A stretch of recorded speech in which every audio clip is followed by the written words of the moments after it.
When working with the authority companies, there's a tremendous number of options for financing, and one of the differences, big differences I guess, would be in the home equity line of credit versus a renovation line of credit. In a traditional home equity line of credit, if you go to your bank, they're going to finance you 80% of your current appraised value of your home.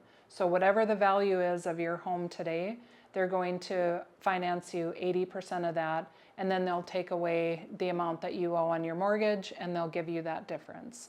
In a renovation line of credit, what will happen is they will look at our bids, plans, specs, our estimates, and they will look at that and gauge the after repair appraised value.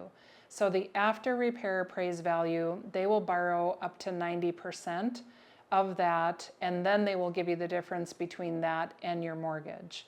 Of course, anytime you borrow over 80%, you're going to be paying your mortgage insurance. Once your loan drops down below that 80% again, that PMI will drop off, which is a nice feature for people to be able to get a higher amount borrowed and to be able to increase the value of their renovation, which ultimately will typically increase the return on investment.